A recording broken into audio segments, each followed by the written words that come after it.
السلام عليكم ورحمة الله. الشعب المغربي الجميل العظيم والخفاش ما بيهداش، وألف ألف ألف مليون مبروك على الصعود وعلى التأهل. المنتخب المغربي عمل مباراة كبيرة جدا جدا جدا جدا، وعلى فكرة احنا من أول الناس اللي هنا من خلالنا قلنا المنتخب المغربي هيعدي المنتخب الهولندي. في المباراة كانت جميلة جدا، كانت رائعة جدا وكبيرة جدا وعظيمة جدا. وانا قلت برضه قبل كده المنتخب المغربي ما تخافش عليه من المباريات الكبيره والمنتخبات الكبيره، لانه ما بيعملش حساب لحد وما بيعتمدش حد، وبينزل بيلعب بكل هيبه وبينزل بيلعب بكل ثقه بكل جداره. يعني بصوا زي ما احنا شفنا كده بالظبط. طبعا في حاجات كتيره ونقاط كتيره هنتكلم فيها، لان المنتخب المغربي النهارده عمل فعلا ملحمه كرويه عظيمه جدا جدا جدا جدا، وده بالقفا للمنتخب الهولندي. كارت واحده كده على قفاه، على الماشي وانت معدي، خد يا عم فان دايك انت واصحابك وطخ وعدي. تعال نروح نشوف ونشاهد الاجواء بقى الممتعه اللي احنا فيها دي كلها، نرجع تاني. And they were not the better team during the game and throughout the game. They showed tremendous heart. They showed tremendous passion, tremendous quality, an amazing tactical display of defense.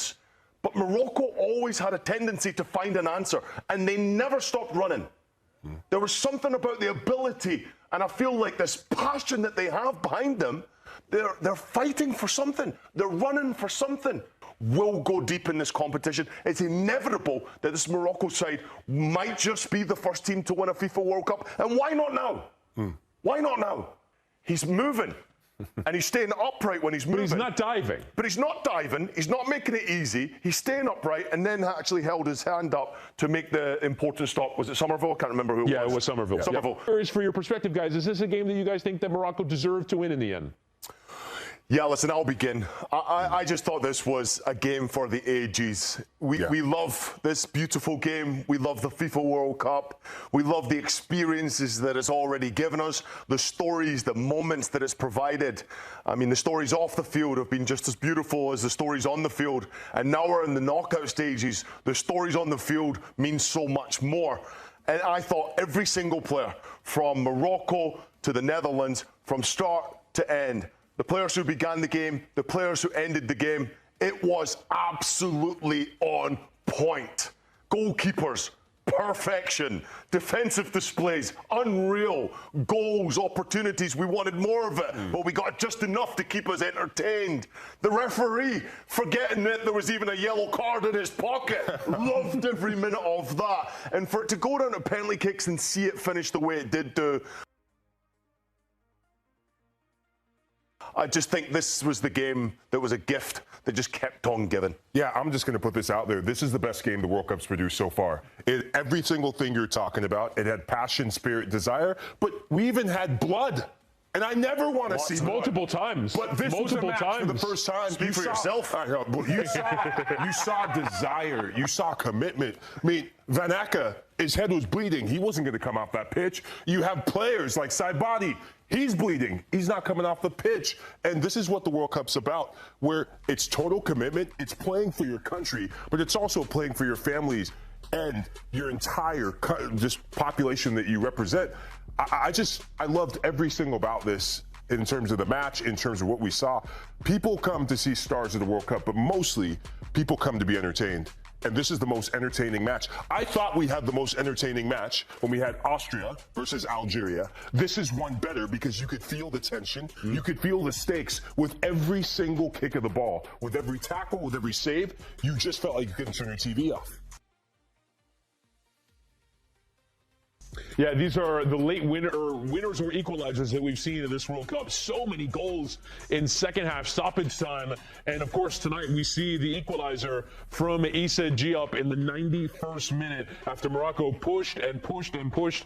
To be fair, I will talk about the Netherlands a bit more, but the goal that Cody Gakpo scores to open the scoring, an incredibly emotional moment for him. It's one of those that unfortunately will be forgotten that little bit as a result of their elimination. But let's talk a bit about the penalty shootout that we saw, because we saw 5 misses and 5 conversions from the 10 takes, and it's one of those where we see penalty kick shootouts in domestic cup competitions and in the Champions League as well. I think we saw with the 2 shootouts today, between we saw from Paraguay and Germany, and we saw in this match, there is just that different level of pressure. There's something about the weight of the country being on your shoulders. We have seen players miss wide when you would never expect them to miss wide. Incredible moments from both goalkeepers in the shootout. For Bruggen, who all of a sudden, he makes the save on the second one, but then it goes in off the back of his heel. Yeah. And that's a huge moment now. It looms large in the game. There are these huge moments, but you can feel the weight of the pressure. Every kick feels so significant in the extra time period, but especially in the shootout, Lahoud. Yeah, for me, it was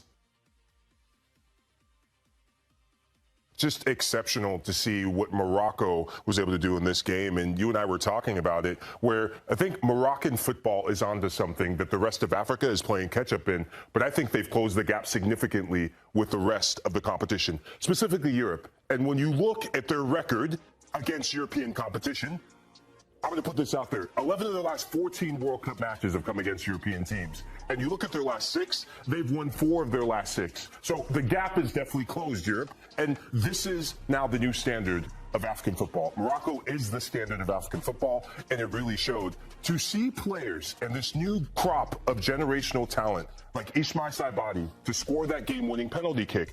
Obviously, Achraf Hakimi was part of that old guard that was at the 2022 World Cup. But players just all through the team. Neil Al-Ainawi, unfortunate that he misses the penalty, but he was outstanding. There's this sense of ambition about Moroccan football that I think we saw on the pitch today. Yeah. And I think it is just one piece of the pie that we see overall in the sense of growing ambition in Africa.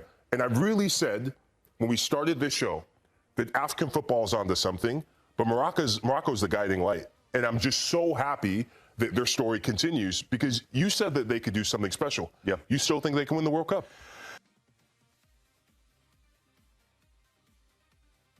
Yeah, let me break it down for you.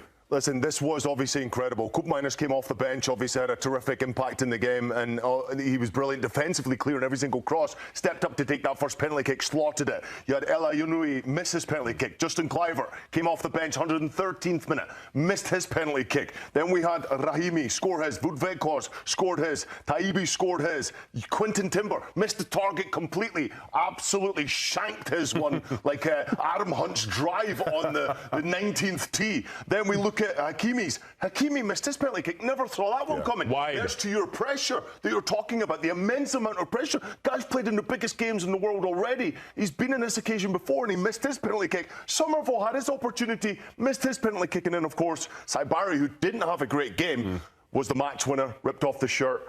Incredible performance. Listen, to answer your question, African football is smiling at this World Cup, and they deserve to smile. And I think Moroccan fans are unique, where they have already had a taste of success at the FIFA World Cup, being the first African side to make it to the semi-final. That's a tremendous achievement in 2022. And I think, of course, a little bit hurt about what happened in the African Cup of Nations, albeit it's been a bit controversial. This is experience now that has put this team into a position where, for the first time I've watched the Dutch in knockout game, شفنا واستمتعنا. يوم النهارده يوم مش عادل، يوم مش طبيعي، يوم جميل جدا جدا جدا، مش بس في المغرب، ده في كل الدنيا كلها. الفريق المغربي اللي بيشرف فعلا العرب والقاره الافريقيه كلها، المنتخب المغربي حاجه جميله جدا جدا جدا وعظيمه جدا. نقف هنا شويه بقى عند مين؟ ملك في جونه، الاسد ياسين بونو. له دايما كده بيخترع لنا شويه تصديات، يعني كده في كل بطوله في كل حاجه بنشوف تصديات يعني خزعبليه بتاعته هو، ماركته هو، الماركه المسجله باسم بونو.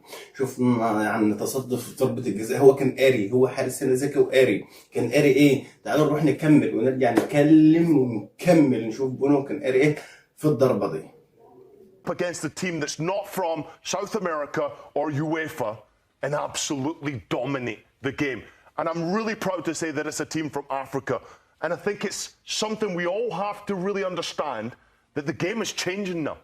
The Netherlands were not the better team going into this game. They were not the favourite as far as I'm concerned. And they were not the better team during the game and throughout the game. They showed tremendous heart. They showed tremendous passion, tremendous quality, an amazing tactical display of defence. But Morocco always had a tendency to find an answer, and they never stopped running. There was something about the ability, and I feel like this passion that they have behind them, they're fighting for something. They're running for something. It's inevitable this Morocco side will go deep in this competition. It's inevitable that this Morocco side might just be the first team to win a FIFA World Cup. And why not now? Why not now? You've already gone through a tough team that doesn't lose in knockout stages, albeit they did lose to Argentina in the last penalty kick shootout. They found a way in Morocco. It's such a proud moment for them, their supporters, their people. The players out there have to hold their head high, as do the Netherlands. This was a game, an absolute game. I love this game. I love this so many game, some of the comments are about what a day of football, what a great game, worthy of a final. How can you not be romantic about football? We see there on the screen, and it was such a brilliant game. But to Ian's point, Lahoud, I think the fascinating part of this from a Morocco standpoint is at the last World Cup, they make this great run to the semifinal. That manager sticks on Regragui, and he goes all the way to the Africa Cup of Nations. And the reason why he's let go is not only the fans, but the federation feel that there was another gear for them to hit if they changed up their style. If they decided, we're going to be the protagonists, we're going to attack the game. And that is exactly what this new manager, Mohamed Ouabi, who's come in, has done. He said, we're going to play as trying to be the better team, not the team trying to win the game in a different way. They went after the Netherlands, and then they won the game. How do you feel that the managerial change is now justified as a result of what we've seen? I think Mohamed Ouabi is a reflection of the standard that Moroccan football actually is at. And full credit to Walid Regragui for what he did at the last World Cup. But let's be honest, he did it a different way, being pragmatic, sitting off the ball. And you would ask me about the midfield. The technical ability of this Moroccan midfield has just gone leaps and bounds and become so much better. And when you look at the top performers, you look at Neil El Ainaoui. I thought he was sensational. Azzedine Ounahi in the second half bossed the midfield, and people were talking about Frankie de Jong. Didn't see him for much of the second half. We have to give full credit, and I'm going to give you a little story on Mazraoui. He actually was born just outside Amsterdam. He was born in the same town as Matthijs de Ligt. He was overlooked and came through the Ajax Academy, and then his story moved forward. And so for a player like him, who was told that he was not good enough to play for the Dutch national team, he chose to represent the Moroccan national team. He was part of that recruitment process where the Moroccan Federation went and sought out different players of dual nationals. Players that they said, hey, if you want to be a star, if you want to be a part of something, we're building something special. But he's not the only one when you look through this roster. And you ask me about Mohamed Ouabi. You want to know what he said in his first ever press conference when they asked him, what's your ambition with this team? He said, I'm here to win the World Cup. When you ask, why not us? You have to have an ambitious manager to push the standard of what was done before. And you see it in the subs that he's made. It takes a lot of guts for a manager who's been there in the U20s, in the U23s, and now is the head coach of the Moroccan Federation, the head coach of Moroccan football. He has such a pulse on each and every single one of these players. And the player that I thought just crystallized everything Morocco's doing right now is Issa Diop. And Issa Diop has a fascinating story because he had an opportunity to represent Senegal. And he actually turned the Senegalese national team down because he said, you know what, I'm with the French under-20s. I'm going to be the next version of Le Bleu. And so that didn't work out. France said, you're not going to be one of us. So he made a promise that the next time he had an opportunity, he would go and represent Africa. Well, his mom is Moroccan, and it was Mohamed Ouabi who went and recruited him. Went to his house, knocked on the door and said, hey, here's your chance of redemption. Come play for us. And here he is being a national hero. He's a player that Moroccans, they found very difficult to accept at first because they thought, hey, if he did that to Senegal, is he going to do that to us? Also, but look at what he's done. First goal for Morocco came in this matchup. I mean, this was spectacular. Mazraoui, for me, was player of the match. Every single thing he did. The tackle at the end, from Somerville. How do you go to the ground inside your own penalty area in stoppage time, in extra time? I mean, it's just mind-blowing what's happened, what we've just witnessed here. From a Morocco point of view, it's amazing that you see performers like that. And of course, there will always be what happened in the penalty kick shootout, right? Yeah. Bono, the goalkeeper. Yeah, let's talk about him. I kept saying it, though, Chris, that this guy's going to have something to say about it, and he kind of embarrassed me, albeit there was a couple of woodworks. I think there was 3 hit off the woodwork and 1 went wide, which was clever. But the way he had his style, I don't know if I might have to show you it. Yeah, please. So basically, if you're facing the goals behind me, right? So basically, if the goalkeeper's about to step, he's moving. And he's staying upright when he's moving. But he's not diving. But he's not diving. He's not making it easy. He's staying upright and then actually held his hand up to make the important stop. Was it Somerville? I can't remember who it was. Yeah, it was Somerville. Somerville. And to me, his record is incredible already. He saves 27% for club and country, which is a ridiculous statistic in itself. But penalty kick shootouts, he always has a tendency to have some sort of an impact. And I think he deserves a ton of praise. You don't have to save them all. You just have to save the most important one that gives your team a chance to win. And that's what a goalkeeper will do in a penalty kick shootout. I hate that we're kind of seeing a loser in this game because both nations need to hold their head incredibly high. They just give us a reason to celebrate the game even more so. And you look at Bono, every player in the starting 11, their age starts with a 2. Except for Bono in goal. He is the one experienced player that's been there, done that, and seems to come up big in these penalty shootouts. Yeah, you go back to the World Cup, I think it was against Spain where he had 2 saves, right? And we had talked in the lineup about difference makers. Yeah. And I said the one person that probably most people don't think about when it comes to knockout competition is Yassine Bono. And he's such a difference maker for me because when you get to the business end of knockout competition, whether it be the Champions League, Europa League, or the biggest of them yet, the World Cup, I'm a big believer that World Cups are decided by goalkeepers. Today, it was decided by 2 goalkeepers. But Yassine Bono knew when to step up, and he always does. He's done it for Sevilla, he's done it for Morocco, and there's a big reason why, right now, he's the best goalkeeper in Africa. In my opinion, he's the best goalkeeper probably in African history. Wow. And I back that by what he's done at the club level, what he's doing with Morocco. He's a big part of why they made history in 2022, and he will continue to be part of why they could build on that history and probably go win a World Cup. In 2022, going out in the quarterfinal to Argentina, of course not qualifying. In 2018, finished 3rd in that incredible tournament in Brazil in 2014, and of course finishes runners-up, losing to Spain in the final in 2010. They have still not lost a match in 90 minutes. طبعا هنا ذكاء من حارس كبير وشخصيه كبيره زي ياسين بونو. الراجل هنا يعني مثلا راح في مع كوره قبل كده وكوره قبل كده، فبيروح وبيعمل التراي وبياخد خطوه بيعمل التراي بيقفل الزاويه، لكن الكوره بتبقى على هو هنا كان متوقع، وده مش اي حد يعملها، عايز شخصيه عن قلب ميت كده بصراحه زي الراجل ده. هو كان متوقع ان الراجل هيلعبها في اخر الزاويه بس عاليه، طبعا لو عمل الطريق مش هيلحقها، فراح لها وخد خطوه بالعرض وراح لها بايده كده، حتى لو كانت بعيده شويه يقدر يعمل الطريق ويجيبها. حاجه بسم الله ما شاء الله يا ابني، ربنا يحميك ويزيدك يا رب. حاجه جميله جدا، فرحتونا وسكيتوا المنافسين والمولعين، يعني خرستوهم. تعالوا نكمل ونرجع تاني. At the World Cup since 2006, they've all been extra time or penalties. It happens to them again. In the overall, I think a lot of people right now, guys, are questioning the approach of Ronald Koeman in this match. They competed very well from a physical standpoint, but they didn't do a great deal with the ball.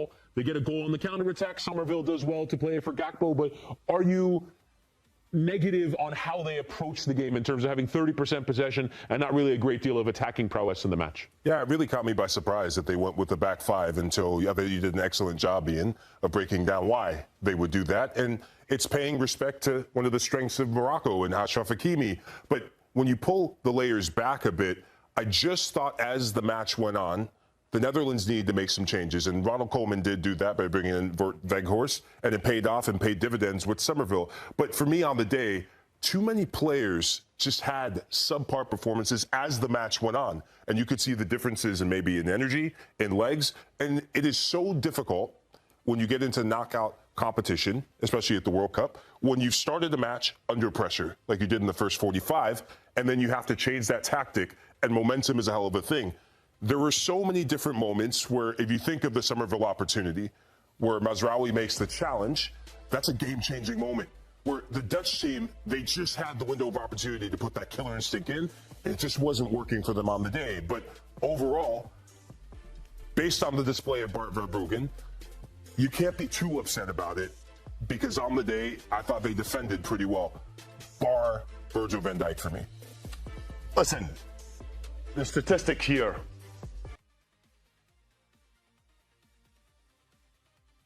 I don't buy into. Yeah.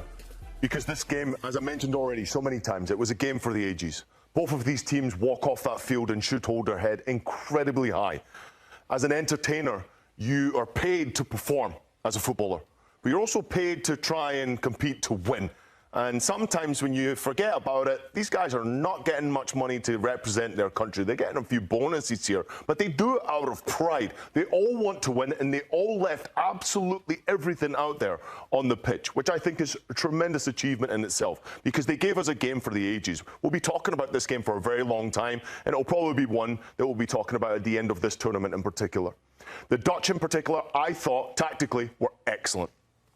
Excellent. Morocco are always a difficult team to compete against, and I actually think Ronald Koeman recognised they're better than us. On paper, this team is a better team than what we are. And he does not have a good record going up against teams that are in the top 5 FIFA ranking. He doesn't have a victory, full stop, against any team in the top 5 FIFA ranking still after this defeat. Or not defeat, but penalty kick defeat. Yeah. I just think that tactically, he wrote up a game plan. How can we compete and give ourselves the best possible chance to try and go through in this tie? And I thought Koeman did it excellently.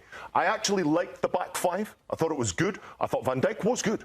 He wasn't bad. He was good. He got caught out a little bit for the goal, but his overall performance was very good. Ake was okay. I thought Van Hikke was unbelievably good. I thought Van de Ven made one of the best challenges I've seen in this World Cup along the back line. We are giving Mazraoui so much credit. We should be doing the same for Van de Ven for his challenge and block. And I think on the right-hand side, Dumfries deserves a lot of credit as well. You just named a bunch of defenders, though. Yeah. Did they not do anything on the other end of the pitch? Yeah, sure. I'm interested in what you have to say about the midfield. The midfield, they actually enjoyed a bit of possession when they won it. And I think De Jong deserves a bit of credit. Yes, they did. Well, I see that 30%, Ian. I see that very differently in the midfield. Because I don't care, because you're going up against a team that is going to dominate the ball. As I mentioned already before, you're going up against a team that you know are better than you.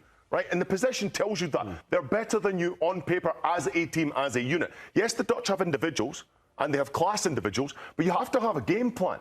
When the Dutch got possession of the ball, the way they swept the ball forward to Weghorst when he came on, obviously for the goal, was a great example of what the midfield did incredibly well. The fullbacks obviously went forward well, but defendedly, I thought they were excellent. The midfield was good. I thought it was much more competitive than I expected it to be. I thought Morocco would dominate that midfield. They didn't. Possession, yes, but the Dutch were so tactically tucked in. It's hard to break that down. They defended with their lives, and it started from the players in midfield up front. They also defended incredibly well as well. The offensive game is something completely different. The way you go forward, I didn't see enough from them, dangerous-wise, in this game consistently enough in the first 45 minutes. Opening 5 minutes, maybe they had a lot of the better opportunities, and I thought this could be the Dutch's day. It didn't turn out to be the case. Robbie had a quiet game, not good enough. Cody Gakpo, very quiet game until he got his goal. Somerville, probably the most dangerous player, but quiet in the first 45 minutes. Second half, much more entertaining. But those were few and far between. Those were moments in the game. But I just think overall, I have to hand Koeman a bit of credit. He gave his team the best possible chance to compete against this Morocco team. I think he realizes that the Dutch are far behind Morocco now. الناس بقى اللي عاوزة تتعلم بدل ما يحقدوا ويحسدوا ويتنيلوا على عينيهم، تعلموا التعليم ببلاش، دروس مستفادة ببلاش. تعلموا يعني ايه منتخب كبير وشخصية وهوية كبيرة. ما بيهمهمش حد، والله انا قلتها انا، ما بيهمهمش حد، ما بيعتمدوش اسامي مهما لو كانوا حتى هيلعبوا مين، بيعملوا اللي عليهم وبينزلوا رجاله واثقين في نفسهم واثقين في مهاراتهم، والنتيجه دي في الاخر والتوفيق ده بتاع ربنا. لكن بينزلوا مش خايفين، مش ركابهم بتخبط في بعضها ومش عارف ايه والكلام ده كله. يقول لك اداء مشرف، لا وانا دافع ورا واقف مش عارف ايه الكلام ده يا عم. مش الكلام ده يا عم، عرفتونا يا عم. الكوره دي اتنست من زمان بقى. منتخب المغرب جينا استهلنا الكوره العقيمه بتاعتكم القرف دي. كلمه هنا بقى الناس المنافسين اللي بيقول لك مش عارف ايه، المنتخب المغربي كسب، انبط انت وهو، اتكتب، اتخرس. حاجه جميله. مش هتشجع برضه؟ ان شاء الله عنك مشجع. سلام.